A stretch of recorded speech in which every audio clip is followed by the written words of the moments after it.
This is the rough foot placement you'll need to roll into an 150-50.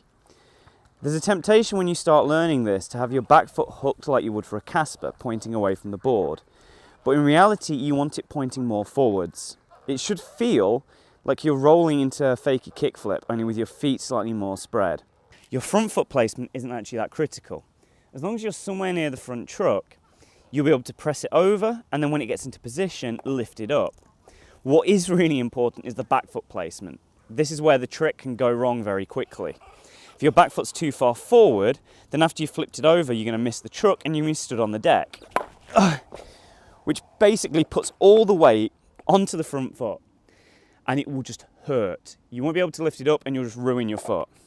Similarly, if you're slightly too far back, when you flick it over, you won't quite get on the hanger and you'll roll off the wheel. So making sure that back foot is in exactly the right place is crucial. Experiment. You're going to want to move up and down slightly until you find just the sweet spot, which for me on this board is roughly here, just before the cutout ends. As long as I'm on that spot, I'm going to get on the truck every time. This trick is all about momentum. Unlike a regular casper, where you can scoop into it while not rolling at all, and then still flick out clean, if you try that with a no-handed 50-50, all that's going to happen is you're going to get a very bruised front foot.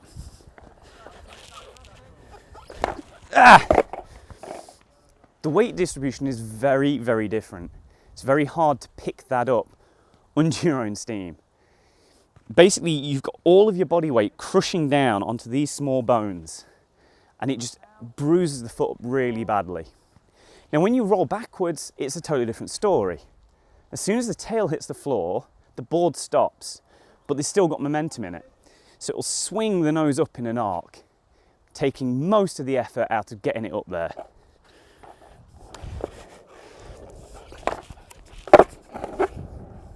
Now, in theory, the faster you go, the easier this should become, because the faster you're going, the more momentum is when the tail hits the floor, and the more the nose will swing up. The catch is that if you go too fast, it's going to get out of control very quickly, or at worst, if you're on a slippery concrete surface, you're going to end up in a slide, and that is just a nightmare you don't want to deal with.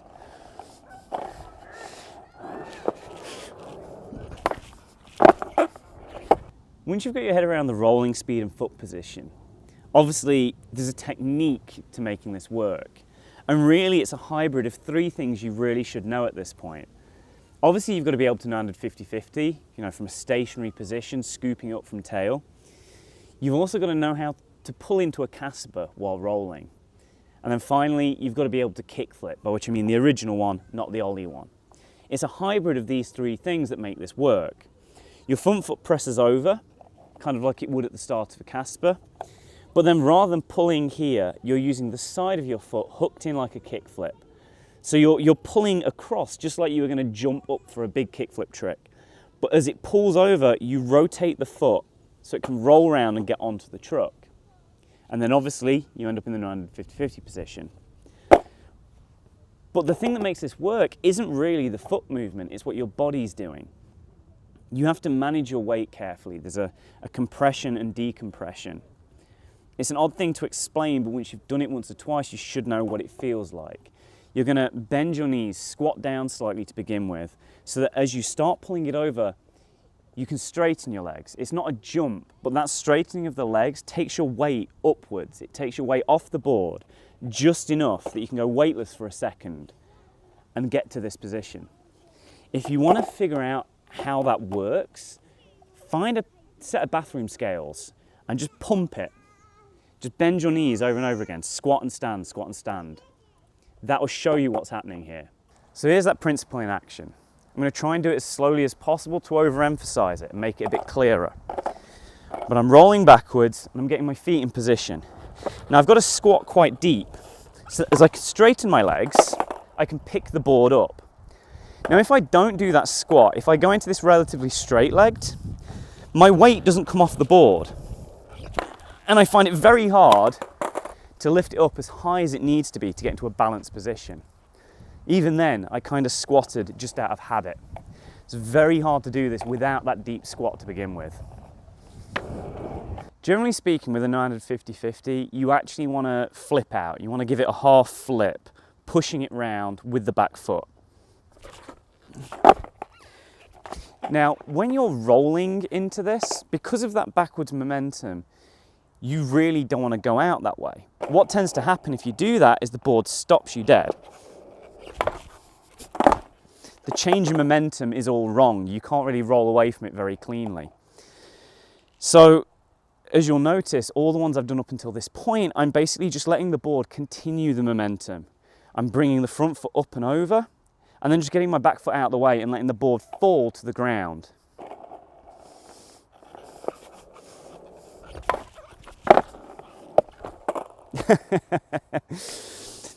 That is a much easier and cleaner roll away than trying to flip out. One benefit of this is it can translate into a rolling Irish flip, which I'm sure is something I'll cover properly at some point in the future.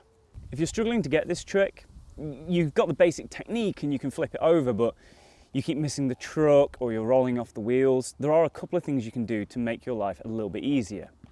The first one is make sure you're wearing the right kind of shoe. Now, for skate shoes, you've got two types of construction. You've got Volk and cup sole. And a Volk shoe has a bit more flex and a bit more board feel, a bit more sensitivity.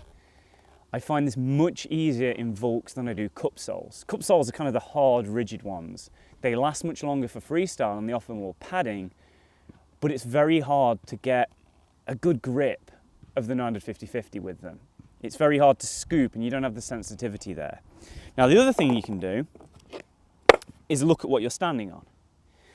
Now, obviously, the bigger your wheels are, the more likely you are to land on them and roll off. But being as most freestyle wheels are around the 55mm mark, there's not a lot you can do with that.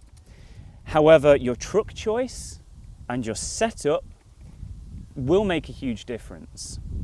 Now, currently I'm using quite low trucks, but I've put in risers, so I've given myself a little bit more space to stand on. When I learned these, I was using racetracks, which are very tall trucks, and big 6mm risers. Now, I don't think you need huge truck bolts like some people use, but just putting in that bigger riser, pushing the truck a bit further away from the deck, it will give you more space to land on and make this much easier for you overall.